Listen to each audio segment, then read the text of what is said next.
السلام عليكم ورحمة الله وبركاته. ازيكم يا بنات؟ عاملين ايه؟ يا رب تكونوا بخير. النهارده ان شاء الله من كيلو ونص لحمة هعمل معاكم اكلتين احلى من بعض كلنا بنحبها. هعملها معاكم بكمية وفيرة وبأسهل طريقة وان شاء الله هتعجبكم. تعالي معايا نشوف ايه هي الاكلتين اللي هعملها من كيلو ونص لحمة، وكمان ازاي هزود كمية اللحمة. هبدأ بسم الله الرحمن الرحيم. في الكبة هفرم 3 بصلات كبار مع فلفل اخضر وفلفل احمر. بسم الله الرحمن الرحيم. وهفرمهم ناعم. عاوزه البصل والفلفل مفرومين ناعم. بسم الله الرحمن الرحيم.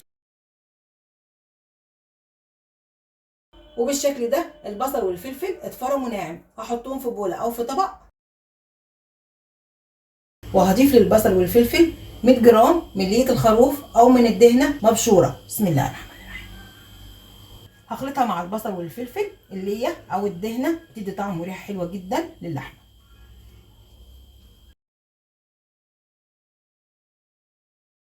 وهضيف كمان معلقتين كبار بابريكا. البابريكا بتدي طعم ولون حلو جدا. ومعلقتين كبار من الملح، والملح حسب الرغبه. ومعلقه كبيره من الفلفل الاسمر. وبخلط كل المكونات مع بعضها كويس جدا. ما صفيتش البصل من ميته عشان عاوزه ميه البصل. والمكون اللي هحطه على اللحمه عشان يزود معايا كميه اللحمه هو البرغل. والبرغل بتجيبيه من السوبر ماركت او بتجيبيه من عند عطار موثوق منه. كيلو ونص اللحمه هحط عليهم نص كيلو من البرغل. والبرغل غسلته كويس جدا كذا مره تحت الحنفيه. هحط البرغل على البصل والفلفل الرومي والتوابل والليه. وفي طبق كبير هضيف المكونات كلها مع بعضها عشان تتخلط كويس جدا. بسم الله الرحمن الرحيم. وهضيف كمان كميه البرغل. بسم الله الرحمن الرحيم. واخر حاجه بضيفها للمكونات كوبايه من الميه. بسم الله الرحمن الرحيم. بنقع البرغل مع البصل والتوابل وكوبايه الميه. هخلط المكونات مع بعضها كويس جدا لغايه لما البرغل يختفى مع البصل تماما. خلطت البرغل مع البصل وباقي المكونات كويس جدا. هغطي عليه وهسيبه نص ساعه. هغطي عليه وهسيبه نص ساعه. وبعد نص ساعه هضيف اللحمه للبرغل. البرغل طرى. هضيف للبرغل والبصل وباقي المكونات كميه اللحمه وهخلط. هضيف كل نص كيلو من اللحمه لوحده وهخلط. هضيف نص كيلو التاني من اللحمه. كل ما بضيف كميه اللحمه للمكونات بخلطها. بضيف اللحمه على فترات عشان اللحمه تختلط كويس جدا مع باقي المكونات. وهضيف اخر نص كيلو من اللحمه. وهعجن في المكونات كويس جدا مع بعضها لغايه لما اللحمه تختفى تماما مع البرغل وكمان اللحمه تفتل. بتخلطي لغايه لما البرغل يختفى تماما مع اللحمه والخليط يكون ناعم. بتخلطي فيها مش اقل من 10 دقايق. خلطت اللحمه مع البرغل وباقي المكونات كويس جدا مع بعضها لغايه لما اللحمه فتلت او اللحمه عملت خيوط بيضه بالشكل ده. دي الخيوط البيضه. كل ما بتخلطي في اللحمه كل ما اللحمه تكون معاكي ناعمه وتفتل. هشوف كميه اللحمه مع البرغل طلعوا لي كام كيلو. في طبق تلاجة. بسم الله الرحمن الرحيم. هحط كميه من اللحمه.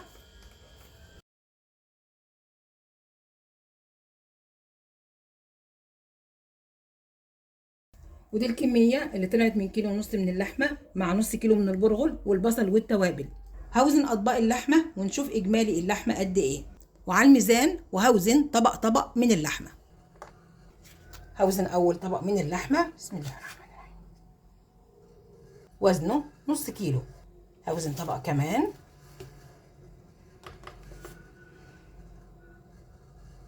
نص كيلو. الطبق ده زيادة شوية أكتر من نص كيلو. وزنت أطباق اللحمة كلها وكان في طبق أزيد من نص كيلو. كيلو ونص من اللحمة المفرومة مع نص كيلو برغل والبصل والتوابل طلعوا أكتر من 3 كيلو من اللحمة المفرومة. هاخد 2 كيلو أشتغل بيهم وكيلو أحفظه في الفريزر. هستخدمه لعمل الحواوشي. هضيف له بصل مع فلفل الوان وطماطم متقطعين قطع صغيره مع بهارات الحواوشي، او هتعصجي منه للرقاق او الجلاش او المكرونه بالبشاميل او السمبوسه. هتضيفي له بصل مع فلفل الوان متقطعين قطع صغيره، وممكن كمان تضيفي له جزر مبشور مع التوابل. هحفظ كيلو من اللحمه في الفريزر، وهرجع اعمل معاكم الاكلتين اللي كلنا بنحبها. قسمت اللحمه على جزئين، واول جزء هشتغل بيه هحط اللحمه في طبق، الطبق التاني، والطبق التالت بقسمه نصين. بسم الله الرحمن الرحيم. هاخد نص، والنص التاني هزوده على كميه اللحمه التانيه. اول جزء من اللحمه هعمله كفته. هحط على اللحمه نص معلقه صغيره من جوز الطيب. بسم الله الرحمن الرحيم. وهضيف كمان خلطه الكفته، وخلطه الكفته بتتباع في السوبر ماركت او بتتباع عند العطار، فيها كل التوابل اللي محتاجاها الكفته. هضيف كل الكيس على كيلو اللحمه. بسم الله الرحمن الرحيم. وهخلط كل المكونات مع بعضها. بسم الله الرحمن الرحيم. وهضيف كمان مكونات الكفته معلقه كبيره من البيكنج باودر. البيكنج باودر بيخلي الكفته طريه وهشه ومش مكتومه. بسم الله الرحمن الرحيم. هخلط المكونات كلها مع بعضها كويس جدا. بسم الله. واخر حاجه هضيفها للكفته معلقتين كبار من النشا. النشا بيمتص السوائل الزياده، وكمان النشا بيعمل تماسك للكفته، مش بيخلي الكفته تفك منك في السوا. بسم الله الرحمن الرحيم. المعلقه الثانيه، وهخلط. بسم الله الرحمن الرحيم.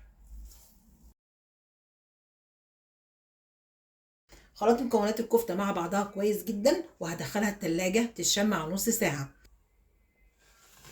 وفي طبق او في بوله هحط الجزء الثاني من اللحمه، والجزء التاني من اللحمه هعمل منه برجر اللي كلنا بنحبه وخصوصا الاطفال وبنشتريه من بره غالي. هعمله معاكم بنفس طعم الشركات، وان شاء الله هيعجبكم. كيلو اللحمه هحط عليه خلطه البرجر، وخلطه البرجر بتتباع في السوبر ماركت او بتتباع عند العطار، فيها كل البهارات اللي لازمه للبرجر. لو هتعملي نص كيلو من اللحمه هتضيفي نص مقدار الكيس. هخلط. بسم الله. وسر تروت برجر الشركات هو عصير الليمون مع مكون تاني. لكيلو اللحمه هضيف ليمونايه كامله. هحط عصير الليمون في طبق. بسم الله. وهضيف كمان لعصير الليمون معلقه كبيره من البيكنج باودر. بسم الله الرحمن الرحيم. وهخلط، وهو ده سر تروت برجر الشركات. بسم الله الرحمن الرحيم. عصير الليمون مع البيكنج باودر هضيفهم لمكونات البرجر. بسم الله الرحمن الرحيم. وهخلط. بسم الله الرحمن الرحيم. بيخلي البرجر معاكي طري جوسي. وبعد ما خلطت مكونات البرجر مع بعضها كويس جدا هدخلها التلاجة تتشمع نص ساعة. وبعد ما سبت الكفتة تتشمع في التلاجة نص ساعة هشكلها، وهشكل الكفتة على سيخ الشوي، وممكن كمان بتشكلي الكفتة على ايد معلقة خشب.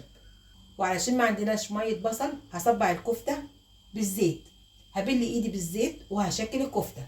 بسم الله الرحمن الرحيم. وهاخد قطعة من عجينة الكفتة. بسم الله الرحمن الرحيم.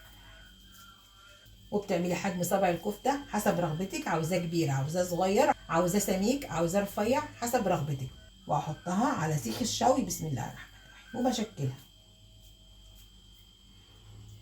بخليها كلها سوا واحد على سيخ الشوي. بسم الله الرحمن الرحيم.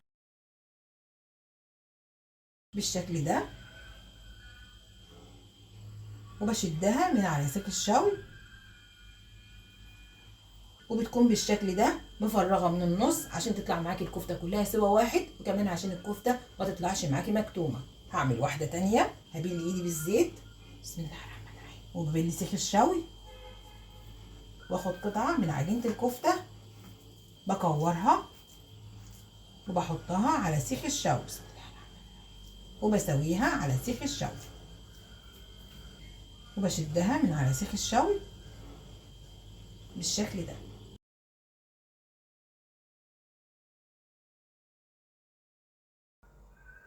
هكمل تصبيع الكفته وهرجع لكم تاني. وبسم الله ما شاء الله دي كميه الكفته اللي طلعت بعد ما شكلتها. ولو حابه تفرزي الكفته هتحفظيها في اطباق فيلم او في اطباق تلاجة وبينهم كيس تلاجة، وبتغلفي الطبق بكيس تلاجة او بستريتش، وعند الاستخدام بتطلعي الكفته من الفريزر بتفك وهتحطيها في صينيه مدهونه دهنه خفيفه بماده دهنيه وبتسويها في فرن البوتاجاز، وممكن كمان بترصصيها فوق صينيه بطاطس بيضه، او هتشوحيها في طاسه بمعلقه من الزبده وبتزودي لها شرايح من البصل مع شرايح من الفلفل الالوان. جربي الكفته على طريقتي وان شاء الله هتعجبك. وهساوي معاكم الكفته صينيه مدهونه ماده دهنيه هرصص فيها الكفته،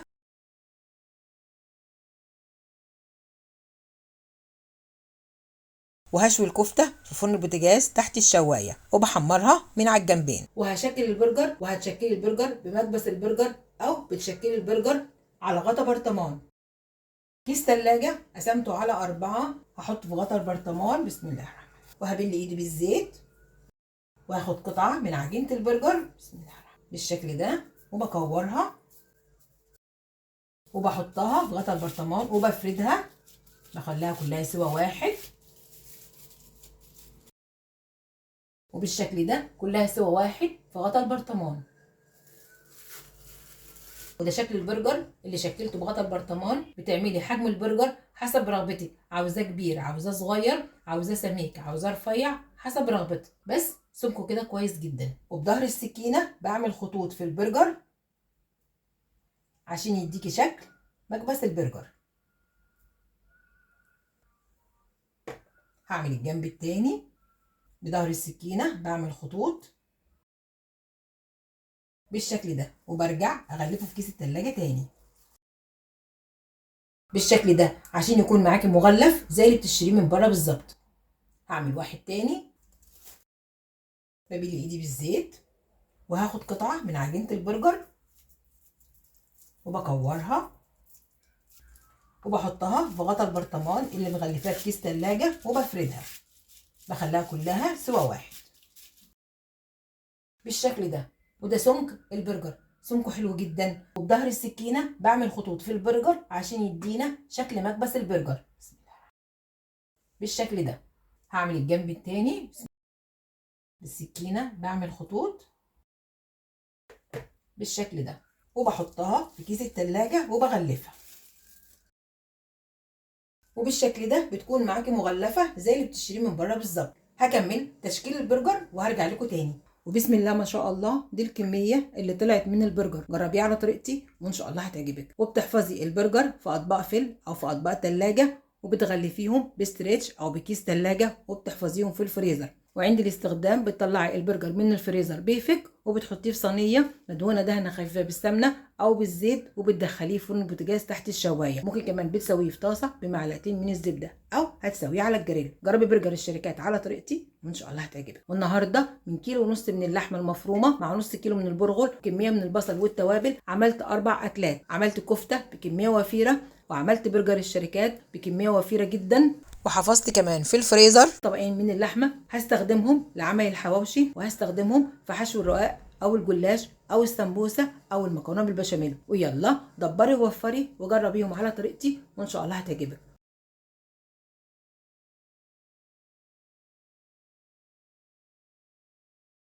وبسم الله ما شاء الله ده شكل الكفته بعد ما خرجت من الفرن، طريه وجوسي ومش مكتومه. جربيها على طريقتي وان شاء الله هتعجبك. والنهارده عملت معاكم الكفته والبرجر باسهل طريقه وبكميه وفيره. جربيهم على طريقتي وان شاء الله هتعجبك. يا رب تكون حلقتي النهارده عجبتكم، وما تنسوش تعملوا لايك وشير الفيديو واشتراك للقناه وتفعيل زر الجرس عشان يوصلك مني كل جديد. السلام عليكم ورحمه الله وبركاته.